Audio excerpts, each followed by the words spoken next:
शुरू कर देना भाई। तो मध्यकाल में जो पहला टॉपिक है वो है इस्लाम का उदय। इस्लाम का उदय। देखो, इस्लाम का उदय पढ़ना इसलिए ज़रूरी है क्योंकि इस्लाम का उदय होने के पश्चात इस्लामिक एम्पायर बना, जिसे अरबी एम्पायर के नाम से जाना गया। और उसके बाद इस अरबी एम्पायर ने बेजेंटाइन साम्राज्य, जो बड़े बड़े साम्राज्य थे, उन साम्राज्यों को समाप्त कर दिया।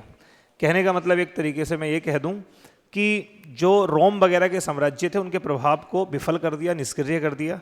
तो इसलिए हमें पहले इस्लाम के उदय को समझना है, फिर एक इस्लाम का उदय मतलब एक विचारधारा का उदय किस प्रकार से एक साम्राज्य के रूप में सामने आया उसे हमें देखना है। तो देखो, इस्लाम के अगर उदय की हम लोग बात करें, मैं फिर से कह रहा हूँ, मेरी इस बात से कोई भी मुस्लिम कम्युनिटी का व्यक्ति आहत मत होना कि मैं कह रहा हूँ इस्लाम का उदय तो आप ये समझें कि इस्लाम का उद्भव अभी हो रहा है। नहीं, वो जो धर्म में आप मानते चलते हैं कि लंबा समय है, नबी पैगंबर का काल रहा है, वो सब तो उसी की तर्ज में आपको सब चीज़ें लेकर के चलनी है। मैं बात कर रहा हूँ आपसे कि इस प्रेजेंट इरा में किस तरीके से इस्लाम धर्म के जो भी नियम हैं, जो भी चीज़ें हैं, वो सब किस तरीके से सामने आई हैं। तो सामान्य तौर पे इस्लाम का मतलब तो आप जानते ही होंगे कि इस्लाम का मतलब क्या होता है। इस्लाम का मतलब होता है खुदा के लिए पूर्ण समर्पण, यानी इस्लाम का मतलब ही है खुदा के लिए अपने आप को पूरा समर्पित कर देना। अब देखिए, इस्लाम के उदय की जो शुरुआत होती है वो होती है आपकी 6ठी शताब्दी में मोहम्मद साहब से। ठीक है, मोहम्मद साहब, क्योंकि इस्लाम के जितने भी विचार रहे हैं, जो भी चीज़ें इस्लाम में रही हैं, वो इस टाइम पीरियड में देने का कार्य किया है मोहम्मद साहब ने। तो चीज़ समझते हैं कैसे कैसे क्या क्या हुआ। देखिए, मोहम्मद साहब से पहले सऊदी अरब वाले क्षेत्र में क्या था उसको आप समझिए। यहाँ पर सऊदी अरब वाले क्षेत्र में मूर्ति पूजा का प्रचलन था, यानी यहाँ पर कुछ देवियों की पूजा होती थी। सामान्य तौर पर उन्हें खुदा की पुत्रियाँ मान करके, यानी ईश्वरीय पुत्रियाँ मान करके उनका जो है वो पूजन वगैरह किया जाता था। तो यहाँ पर अरब वाले क्षेत्र में बुत परस्ती का फैशन था, यानी बुत परस्ती करी जाती थी। अच्छा, अरब वाला क्षेत्र तो आप जान ही रहे हैं, ये कौन सा क्षेत्र हुआ। ये मैं मैप बना देता हूँ जिससे कि आसानी होगी बताने में।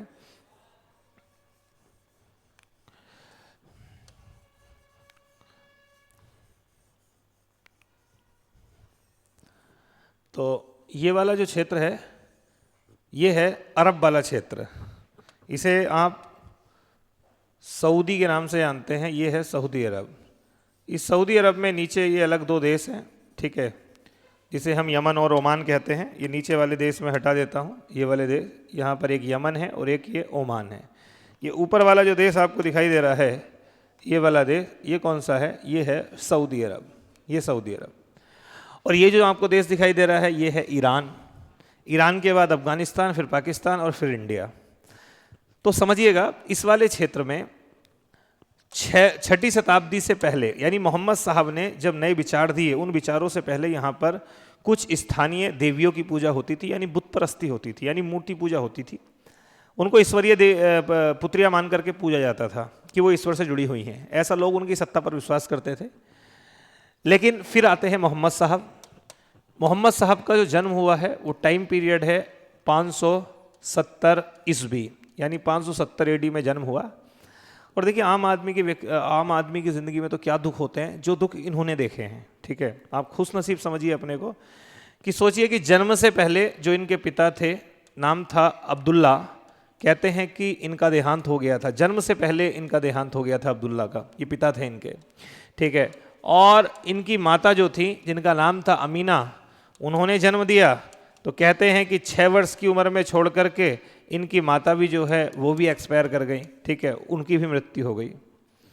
तो आप सोचिए, 6 वर्ष की उम्र तक किसी बच्चे से दोनों का साया उड़ जाना, माता का भी और पिता का भी, ये अपने आप में आप सोचिए कि एक काल से कम नहीं है कि कैसे बच्चा कैसे करेगा, क्या नहीं करेगा। और बात कर रहे हैं हम किसकी, मोहम्मद साहब की, जिसे ईश्वरीय रसूल माना जाता है, नबी माना जाता है। तो और ऐसा नहीं है, देखिए किसी भी धर्म में आप देखिए, जो भी लोग रहे हैं, महापुरुष रहे हों या किसी भी धर्म के प्रतिनिधित्व करने वाले व्यक्ति रहे हों, आप देखिए उनके जीवन में दुख रहा, चाहे आप हिंदू धर्म में देखिए तो भगवान राम, उन्हें जंगलों में भटकना पड़ा, ठीक है। श्री कृष्ण आप सोचिए, उनका कारावास में जन्म हुआ, जेल में उनका जो है वो आपका जन्म हुआ है। तो जितने भी लोग रहे हैं इनके जीवन में दुख तो रहे ही हैं। तो अब्दुल्ला जो थे वो उनकी मृत्यु जो है वो इनके जन्म से ही पहले हो गई थी, और जो इनकी माता अमीना थी वो 6 वर्ष की उम्र में ही इनको जन्म दे करके मर चुकी थी। अब बेचारे लाचार थे तो सिंपल सी बात है, पालन पोषण कौन करता। तो इनका जो पालन पोषण करने का काम किया वो किया इनके चाचा ने, जिनका नाम था अबू तालिब, ठीक है, अबू तालिब, ये इनके चाचा थे। और अबू तालिब की भी स्थिति बहुत ज़्यादा बेहतर नहीं थी, कुछ व्यापारिक गतिविधियों से जुड़े हुए थे अबू तालिब, लेकिन बहुत ज़्यादा स्थिति बेहतर नहीं थी। तो इसलिए जो इनका जीवन बीता ना मोहम्मद साहब का, वो बहुत गरीबी में बीता है, ठीक है। कहते हैं कि शुरुआत में तो इन्हें जो काम मिला वो बकरियों के समूह को घुमाने का काम मिला, यानी उसकी देखरेख का काम मिला। तो कहने का मतलब सीधी सी बात है, शुरू में जो इन्होंने काम किया है वो बकरियों के समूह की देखरेख करने का काम किया।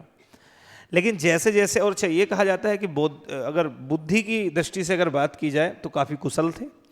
तो इसी कुशलता के आधार पर आगे चल करके इन्हें कुछ व्यापारिक दायित्व मिलने लगे, यानी व्यापार की जिम्मेदारी इन्हें मिलने लगी, काफिलों की जिम्मेदारी इन्हें मिलने लगी। तो कहीं ना कहीं फिर ये व्यापारिक गतिविधियों से जुड़ गए। उसके बाद में कहा जाता है कि लगभग 24-25 साल की उम्र में इनका विवाह हो गया, और विवाह जो है वो इन्होंने एक धनवान स्त्री से किया था जिसकी आयु लगभग 40 वर्ष थी, जिसका नाम था खतीजा, ठीक है। यानी जो खतीजा थी वो इनकी पत्नी थी, और आयु खतीजा की 40 वर्ष थी, और इनकी उस समय आयु लगभग 24-25 वर्ष रही होगी, ठीक है, धनवान स्त्री थी। उसके बाद में आगे समय निकला, और कहते हैं कि जब ये 40 वर्ष की उम्र में ये स्वयं पहुँचे, तब कहते हैं कि इन्हें एक ईश्वरीय दूत के दर्शन हुए जिसका नाम था जिब्राइल। क्योंकि कहते हैं इनके अंदर एक पिपासा थी ईश्वर को जानने की, चीज़ों को समझने की, क्या था क्या नहीं, तो उसके लिए ये इधर उधर एकांत में जाते रहते थे। तो वहीं पर कहा जाता है कि एक जगह पर इनको जो है वो जिब्राइल नामक ईश्वरीय दूत के दर्शन हुए, और उस जिब्राइल ने कहा कि तुम अपने आप को पहचानो, तुम जो हो वो एक सिद्ध पुरुष हो, तुम एक रसूल हो, तुम एक नबी हो। ये वाली बात समझाई गई कि तुम्हारा जन्म जो हुआ है वो लोगों को सही पथ पर लाने के लिए हुआ है, उनको खुदा के जो आदेश हैं उनको बताने के लिए हुआ है। खुदा कभी भी अपने आदेश या अपनी जो चीज़ें हैं वो सबसे नहीं बताता, वो समय समय पर किसी मैसेंजर के माध्यम से वो चीज़ें पहुंचाता है, और खुदा ने इस चीज़ के लिए अब तुम्हें चुना है। ये बात इन्हें पता चली, इन्होंने गुप्त रूप से फिर जो भी ईश्वरीय वो विचार थे, जो भी खुदा के आदेश थे, उनका पालन करना शुरू करा, और लोगों को उनके बारे में, चीज़ों के बारे में बताना शुरू करा। सबसे पहला इनकी नीतियों में जो रहा, जो इन्होंने प्रचार प्रसार किया, वो किया कि ये जो आप खुदा की पुत्रियां मान करके, ईश्वरीय पुत्रियां मान करके जो बुत परस्ती कर रहे हो, इनकी सत्ता निराधार है, यानी कोई शक्ति नहीं है, कुछ नहीं है, ये इनकी पूजा करना जो है वो आपका गलत है। यानी इन्होंने बुत परस्ती की आलोचना करी, गलत बताया उसको कि इससे आपको अल्लाह प्राप्त नहीं होगा, अल्लाह के सामने आप खुश नहीं होंगे, ये कोई इबादत का तरीका नहीं है। इन्होंने कहा अगर डायरेक्ट आपको पूजना है तो आप सीधा अल्लाह की इबादत करो, तो ये इन्होंने बताना शुरू करा।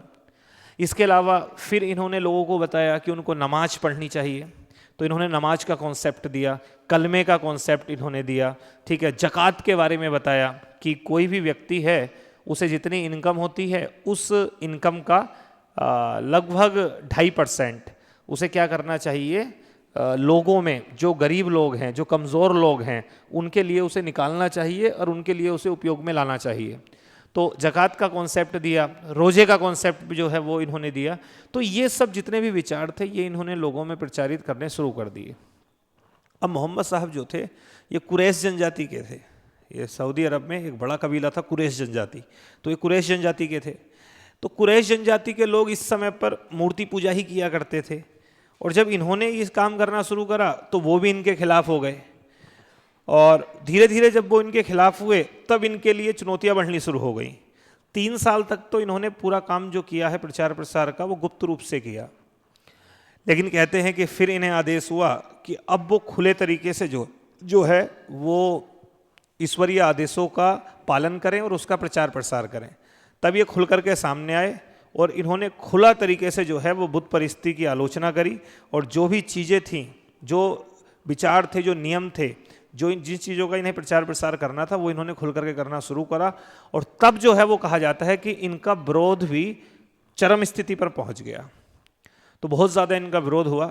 फाइनली समय निकलता रहा निकलता रहा निकलता रहा, और एक समय ऐसा आ गया कि ये बात जितनी भी मैं बता रहा हूँ, ये मक्का की बात बता रहा हूँ, ये सब बात मक्का की है। ये घटना, ये कुरैश जनजाति और ये जो ये रहे मोहम्मद साहब, ये सब मक्का की बात है। उसके बाद 622 ईस्वी में इन्हें मक्का छोड़ना पड़ा। ये मक्का को छोड़ के कहाँ चले गए? आपके मदीना चले गए। मदीने जाने के दो रीज़न थे। पहला, वहाँ के लोग भी इनको बुला रहे थे, और दूसरा कारण एक ये भी था क्योंकि मक्का में इनका विरोध बहुत होने लगा था। बिल्कुल इनकी ऐसी स्थिति हो चुकी थी जैसे इन्हें समाज से निकाल दिया हो, समाज से बेदखल कर दिया हो। ठीक है, बिल्कुल सामाजिक रूप से बेदखल इनको कर दिया था। तो ऐसी स्थिति हो चुकी थी। और उसके बाद ये कहाँ चले गए आपका? ये चले गए मदीना। कुल मिलाकर के करने वाले लोगों ने विरोध भी किया, लेकिन इनको मानने वाले लोगों ने जो है वो इनको जम के माना भी और इनका समर्थन भी किया। उनको चीज़ें अच्छी लगी जो इन्होंने बताई। सबसे बड़ी बात जो थी वो एकेश्वरवाद था। इनके विचारों में जो सबसे विशेष बात है वो है एकेश्वरवाद। एकेश्वरवाद मतलब ज़्यादा वो ही नहीं है कि इंसान जो है विचलित हो, कुछ हो, केवल एकेश्वरवाद, यानी ईश्वर एक है, अल्लाह एक है। तो लोगों ने स्वीकार किया, विचारों को माना, और फाइनली एक चिंगारी सी इन सब विचारों की वो लोगों में चली गई। तो इस तरीके से ये जो विचार लोगों में गए, यही आगे चल के इस्लाम के रूप में सामने, यही है इस्लाम, जिसमें आप सीधे अल्लाह को समर्पित होते हो, ना किसी बुत परस्ती को, ना किसी मीडिएटर को, ना किसी को, आप सीधा अल्लाह की इबादत करते हो। वही है इस्लाम। तो इस्लाम का मतलब ही है सीधा अल्लाह की इबादत। अब जब ये मदीना चले गए तो एक तरीके से आप समझिए इनकी एक सत्ता सी बन गई। ये खुद हो गए, इनको मानने वाले लोग हो गए, एक स्थान हो गया, तो अपने आप में एक ये राज्य बन गया। तो कहीं ना कहीं आप मोहम्मद साहब को एक तरीके से आप इस्लामिक राज्य का पहला राजा मान सकते हैं। हालांकि ऐसा उन्होंने कभी स्वीकार नहीं करा, लेकिन कहने के लिए आप, भाई एक राज्य क्या होता है? आप कहेंगे एक राज्य साम्राज्य वो है जिसमें एक राजा हो। राजा का मतलब हो गया कि लोगों को दिशा निर्देश देने वाला एक गाइडर हो, एक गाइड करने वाला हो। दूसरी बात, लोग हों जो बातों को माने, और एक क्षेत्र हो। तो वो इनके पास सब चीज़ें थी। तो इस आधार पर एक पहला इस्लामिक राज्य बन गया, और इस इस्लामिक राज्य के पहले शासक जो आप मान सकते हैं वो मान सकते हैं मोहम्मद साहब को। अब कहा जाता है कि मोहम्मद साहब की मृत्यु हो जाती है। मोहम्मद साहब की जब मृत्यु हुई तो उसके बाद में फिर ये बात आ गई कि अब कैसे किया जाए, इनकी जगह पर कौन बैठे। तो लोगों ने कहा कि क्यों ना प्रजातांत्रिक तरीके से मोहम्मद साहब के बाद उनके उत्तराधिकारी को किसी को चुन लिया जाए। तो मोहम्मद साहब के बाद जो व्यक्ति उनकी पदवी पर बैठे उन लोगों को कहा गया खलीफा। खलीफा कौन थे? आप कहेंगे मोहम्मद साहब के बाद उनका प्रतिनिधित्व करने वाले जो लोग थे वो खलीफा थे। और इस पदवी पर जो पहले खलीफा बैठे उनका नाम था अबू बकर। अबू बकर जो है वो आपके पहले खलीफा थे। तो ये जो है वो गद्दी पर बैठे अबू बकर, ये पहले खलीफा हैं, ये ध्यान रखिएगा। अबू बकर के बाद कहा जाता है कि उमर बैठे, इनके बाद उमर हुए। उमर के बाद उस्मान, उमर, उस्मान, और उसके बाद में जो बैठे हैं वो बैठे हैं आपके अली। इसके बाद जो बैठे हैं वो बैठे हैं अली। अली। अब देखिएगा यहां पर कुछ मतभेद है। कहते हैं कि सिया और सुन्नी का जो भेद शुरू हुआ वो यहीं से शुरू हुआ। ठीक है, जो सिया और सुन्नी का भेद है वो यहीं से आया। ठीक है, सिया और सुन्नी। ठीक है, अलग अलग विचारधाराएं लोगों में हैं कि सिया ऐसे होते हैं, सुन्नी ऐसे होते हैं, ये होते हैं, वो होते हैं, लेकिन इनका जो मेन टकराव है वो खलीफाओं के कारण से आया है। अब देखिए, समझिए, अबू बकर हैं, उमर हैं, उस्मान हैं, इनका कोई ब्लड रिलेशन नहीं है मोहम्मद साहब के साथ, यानी इनका कोई भी ब्लड रिलेशन मोहम्मद साहब के साथ नहीं है। तो इसमें से कुछ इस्लाम को मानने वाले लोग, मुस्लिम समुदायों के मानने वाले लोगों का कहना है कि हम इन्हें खलीफा क्यों माने, कि ये तो बन गए भाई, क्योंकि मोहम्मद साहब ने किसी को अपना उत्तराधिकारी नहीं बनाया, किसी को कुछ नहीं बनाया। तो इनके खलीफा बनने में एकमात्र सहमति भी नहीं थी, मतलब 1% सहमति भी मोहम्मद साहब की नहीं रही होगी, होती तो वो पहले ही बना देते। तो हम इनको खलीफा क्यों माने? वो कहते हैं कि हम इन तीनों को नहीं मानते, हम खलीफा मानते हैं पहला, वो मानते हैं अली को। अच्छा, अली को क्यों मानते हैं? अली को मानने का रीजन क्या है? क्योंकि अली का एक ब्लड रिलेशन है मोहम्मद साहब के साथ। वो क्या है? वो ये है कि मोहम्मद साहब की पुत्री थी, नाम था फातिमा। तो कहते हैं कि फातिमा का विवाह किसके साथ हुआ था? अली के साथ हुआ था। तो एक तरीके से अली मोहम्मद साहब के कौन हैं? दामाद हैं। अब देखिए, मैंने आपको बताया एक नियम पहले से चलता हुआ आ रहा था इस वाले क्षेत्र में, ये जो अरबी क्षेत्र हो या तुर्की क्षेत्र हो, नियम चला भी है कि उत्तराधिकारी जो होता था वो पुत्र होता था, और पुत्र नहीं है तो उत्तराधिकारी कौन होता था? दामाद होता था, और दामाद भी नहीं तो फिर अधिकार गुलाम के पास चला जाता था। तो कुछ लोगों का मानना है जो कहते हैं कि ये तीन लोग जो हैं उन्हें हम खलीफा नहीं मानते, हम खलीफा सीधा किसे पहला खलीफा मानते हैं, वो मानते हैं हम लोग अली को, क्योंकि अली जो थे वो मोहम्मद साहब के दामाद थे, यानी मोहम्मद साहब की पुत्री फातिमा के ये शोहर थे। ऐसा जो लोग मानते हैं वो क्या कहलाते हैं? सिया। ये लोग कहलाते हैं सिया। सियाओं का एक कॉन्सेप्ट है, सिया पहले तीन खलीफाओं की सत्ता को स्वीकार नहीं करते हैं, वो चौथे खलीफा की सत्ता को स्वीकार करते हैं, अली को। लेकिन जो सुन्नी समुदाय के लोग हैं वो इनको भी खलीफा मानते हैं। उनका मानना है कि जो होता है वो खुदा की इच्छा से होता है। अगर मोहम्मद साहब के बाद खलीफा बने, अबू बकर बने या उमर बने, उस्मान बने, तो ऐसे में उस्मान है ये, ठीक है, उस्मान बने तो ये भी आपके खलीफा हैं, क्योंकि इन्होंने वो पद भी ली है। तो सिया सुन्नी के विवाद का मेन रीजन क्या है? आपका खलीफाओं की सत्ता को लेकर के है। सुन्नी जो मानते हैं वो ऐसे नहीं अली को, वो अली को भी मानते हैं। जो सुन्नी समुदाय के लोग हैं वो अली को भी मानते हैं, लेकिन वो इनको भी मानते हैं। और जो सिया लोग हैं वो केवल इनको स्वीकार करते हैं खलीफा के तौर पर, इनको स्वीकार नहीं करते हैं। बात समझ रहे हैं? अब अली के बाद में क्या हुआ? तो अली के दो पुत्र थे, क्या नाम था उनका? हसन और हुसैन, ठीक है। तो कहते हैं कि इसके बाद में जो पदवी उत्तराधिकारी थे वो अली के बाद कौन होंगे? अली के पुत्र होंगे, जिनका नाम था हसन। ये बड़े पुत्र थे हसन। तो कहते हैं कि ये उत्तराधिकारी होते, लेकिन इन्होंने एक व्यक्ति थे, नाम था मुवहिया।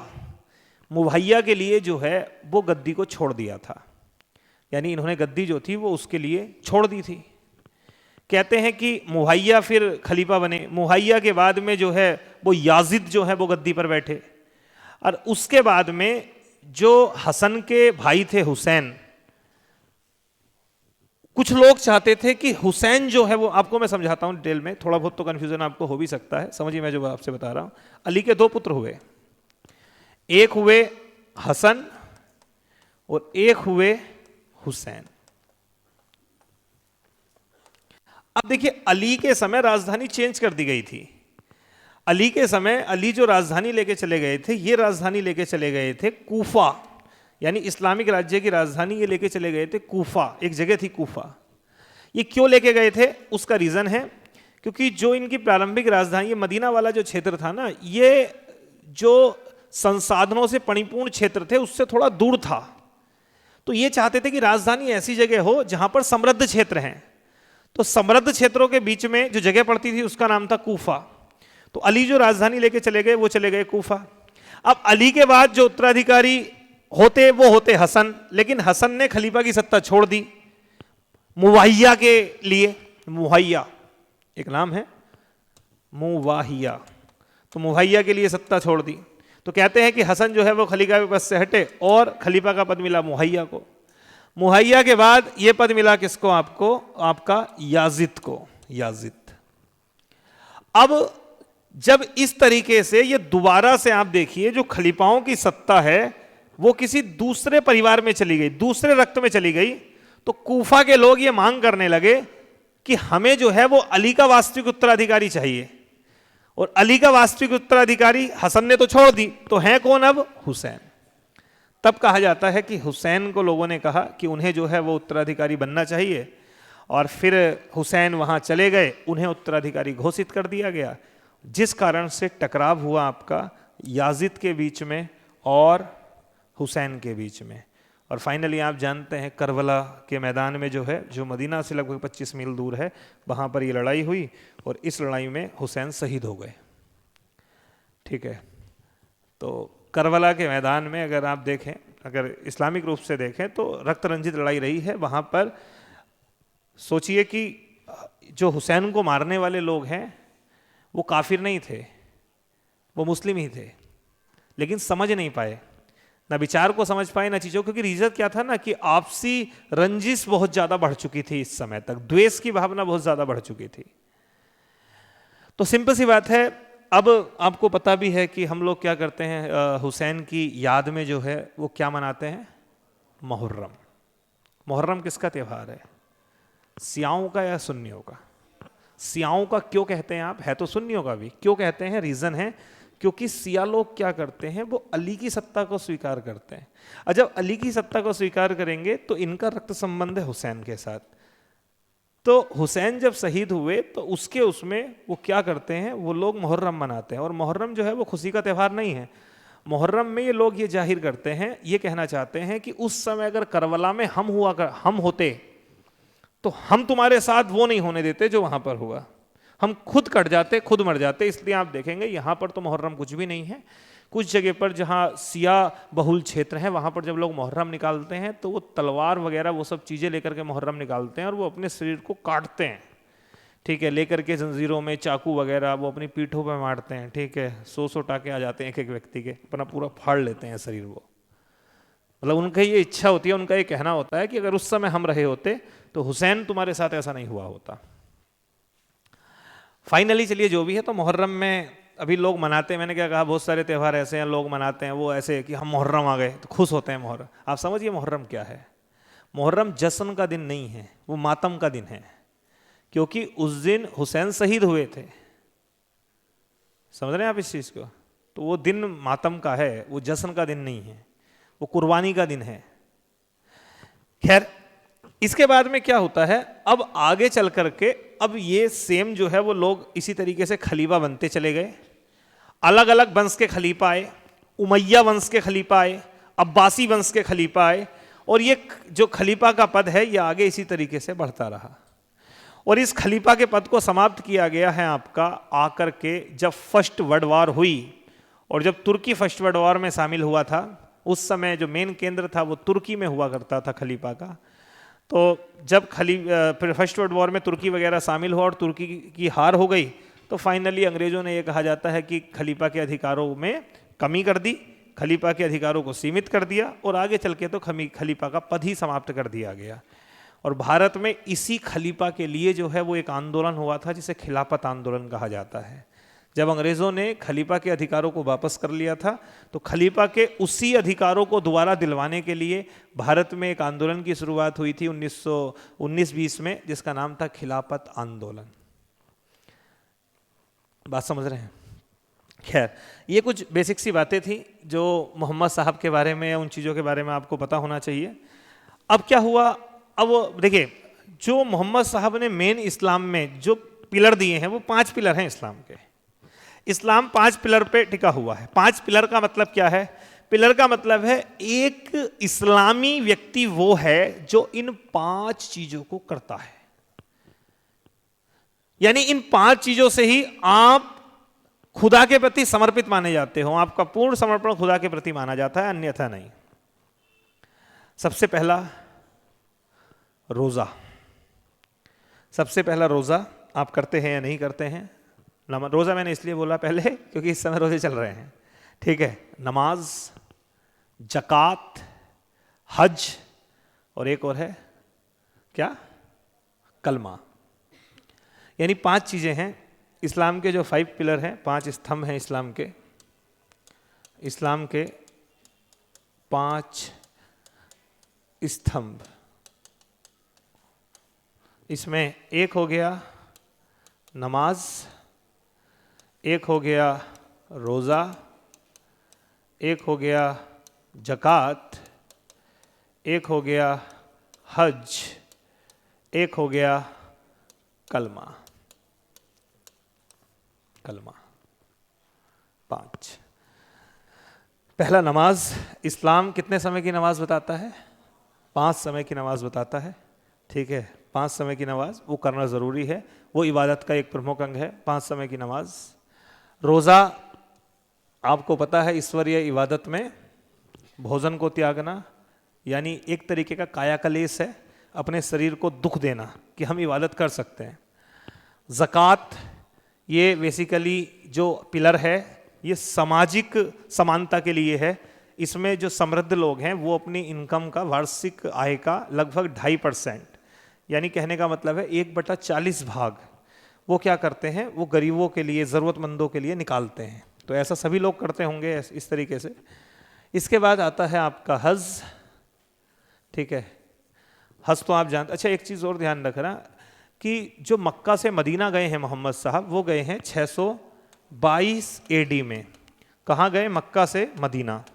तो जब ये मक्का से मदीना जाते हैं तो यही घटना जो है वो आपकी हिजरत कहलाई, और इसी समय से, इसी से संबत शुरू हो गया जिसका नाम है हिजरी संबत। तो हिजरी संबत की शुरुआत अगर आपसे पूछा जाए हिजरी संबत की शुरुआत कब हुई, तो हिजरी संबत की शुरुआत हुई 622 AD में। और ये जो हिजरी है, जो मोहम्मद साहब जब मक्का से मदीना गए थे प्रचार प्रसार के लिए, तो ये घटना हिजरत जब कहलाई, तो इसी घटना पे लोग क्या करते हैं, लोग जाते हैं कहाँ पर आपका, मक्का जाते हैं, फिर मदीना जाते हैं। ठीक है, अब जो जाते होंगे करने के लिए उन्हें ज़्यादा बेहतर तरीके से पता होगा, लेकिन एक बार जीवन में कहा जाता है कि अगर आप ये नहीं करते तो आपका ईश्वर के प्रति पूर्ण समर्पण नहीं है। पूर्ण समर्पण तभी होगा जब आप जीवन में एक ना एक बार क्या करेंगे, हज करेंगे। तो लोग जाते हैं हज करने के लिए, ये एक तरीके की अंतिम यात्रा ही होती है। जो व्यक्ति हज करने जाता है वो ये सोच के जाता है कि शायद मैं वापस ना आऊं। पता है आपको? कफन लेके जाता है, हाँ, लेकर आता है, वहां से लेकर जाते हैं, लेकर आते भी हैं। वापस आ गए तो आ गए, ये तो नहीं आए। तो मतलब ये अंतिम यात्रा है हज। ऐसा हिंदू धर्म में भी है, लास्ट में तीर्थ करने का कॉन्सेप्ट है। जब सब कुछ कर लिए, बेटे बेटियों की शादी कर ली, उसके बाद तीर्थ करने के लिए जाते हैं, हरिद्वार जाते हैं, कुंभ वगैरह में जाते हैं। आ गए बच के तो ठीक है, नहीं आए तो वहीं पर बैजंती माला हो गई। ठीक है, नेक्स्ट एक है कलमा। इस्लाम ये भी कहता है कि कोई भी अगर आप काम कर रहे हैं मानवीय जीवन में, अगर कोई भी क्रियाकलाप करते हैं तो उसके लिए एक कलमा है, वो शब्द जो ईश्वर को समर्पित है। किसी भी काम को करने से पहले वो करना आवश्यक है, इसलिए इस्लाम में कलमे का विशेष महत्व है। जैसे सुबह उठे तो, खाना खाया तो, है सोते हुए तब, होता है नहीं होता है? कलमे का कॉन्सेप्ट है या नहीं? कहते हैं कलमे का ही है, हर चीज में कलमा है। कुर्बानी देनी है तब कलमा, तो हर जगह कलमा। तो ये 5 मेन पिलर हैं इस्लाम के। बताइए समझ में? खैर, तो ये था इस्लाम का उदय। अब ये इस्लाम का उदय आपको समझ में आ गया है, तब अब आगे मैं बढ़ता हूं, अरबी साम्राज्य का उदय कैसे हुआ। तो यही अरबी साम्राज्य है। अब आप समझिए ना, यहां पर इस्लाम का उदय हुआ है। अब जो इस्लाम का उदय हुआ मोहम्मद साहब के नेतृत्व में, आप समझिए पहला जो इस्लामिक राज्य बना उसके पहले शासक कौन हुए? आप कहेंगे मोहम्मद साहब हुए। मोहम्मद साहब के बाद अबू बकर हो गए, उमर हो गए, उस्मान हो गए, अली हो गए। अभी एक राज्य बन गया और ये बन गए खलीफा, मेन खलीफा। इस सल्तनत के पूरे के स्वामी ये हैं, ये जो कह दे वो माना जाएगा। आगे चल करके अगले जो खलीफा हुए उन्होंने तो पूरी भूमिका शासकों की निभाई है, वो पूरी तरीके से शासक रहे। अब सुल्तान में और खलीफा में क्या अंतर है? खलीफा सुल्तान से ऊपर है। जब बहुत बड़ा साम्राज्य हो गया तो जगह जगह छोटे छोटे छोटे छोटे राज्य बन गए, और इन छोटे छोटे राज्य का जो प्रमुख होता था वो सुल्तान होता था। लेकिन कोई सुल्तान सुल्तान तब तक रह सकता है जब तक खलीफा चाहे। खलीफा ने कह दिया कि ये सुल्तान बनने लायक ही नहीं है, क्योंकि वो तो ईश्वर, आप समझिए ना, खलीफा मतलब मोहम्मद साहब के बाद जो प्रतिनिधित्व कर रहा है, तो उसने कह दिया ये सुल्तान बनने लायक ही नहीं है, तो फिर प्रजा क्या करेगी? उसके विरोध में खड़ी हो जाएगी। इसलिए कॉन्सेप्ट शुरू हुआ कि आगे चल के किसी भी क्षेत्र का, किसी भी राज्य का अगर कोई सुल्तान बना तो उसने अपने नाम का अनुमोदन खलीफा से करवाया है। यानी अपना नाम भेज करके और खलीफा की मोहर लगवाई है कि हाँ मैं इसे मान्यता देता हूं, ये सुल्तान बनने लायक है। और तब उनने वो पर्चा दिखाया लोगों को, देखो ये समझाने के लिए बोल रहा हूं मैं, सामान्य तौर पे इसे मंसूर कहा जाता था। खलीफा का मंसूर लेना जरूरी था। और आप देखेंगे भारत में जब ये बैठे ना मुस्लिम शासक, तो इन्होंने खलीफा से मंसूर लिया है, अपने नाम का अनुमोदन करवाया। नहीं तो प्रजा जो है वो खड़ी हो जाती, बोलेगी तुम कैसे बैठ गए भाई। तो यहां पर जो ये साम्राज्य का उदय हुआ है ना, इस साम्राज्य का ही नाम है आपका, ये है अरबी साम्राज्य। बढ़ता चला गया, धीरे धीरे बढ़ा, सीमाएं बढ़ती चली गई, और उसके बाद में कहा जाता है कि बहुत ही जल्द इनका अधिकार हो गया ईरान वाले क्षेत्र पे, इराक वाले क्षेत्र पे, तुर्की वाले क्षेत्र पे इनका अधिकार हो गया। जो अरबी लोग थे, जो शुरुआत में अरबी थे, जो मोहम्मद साहब से जुड़े, उन्होंने इस्लाम को माना, उन्होंने वो सब नियम कानूनों का पालन करा, ये जो कहलाए ये आपके अरबी मुसलमान कहलाए। और आगे चल करके जब इन मुस्लिमों को देखा देख बाकी धर्मों के लोग मुस्लिम बने, तब आप वो जो थे वो एक तरीके के, वो कह सकते हैं वो गैर अरबी मुसलमान थे, यानी वो अरबी नहीं थे, वो आगे चल करके वो लोग तुर्की मुसलमान कहलाए। फॉर एग्जाम्पल जैसे ईरान के लोग हुए, तुर्क के लोग हुए, जब ये मुस्लिम बने, इन्होंने मुस्लिम नियमों कानूनों को माना, तो ये तुर्की मुसलमान कहलाए। तो ये ध्यान रखना, शुरू में जो सत्ता रही है वो अरबी साम्राज्य की रही, और आगे चल के जो सत्ता का केंद्र बने वो बने तुर्की मुसलमान। फिर तुर्की मुसलमानों के हाथों में सत्ता आ गई।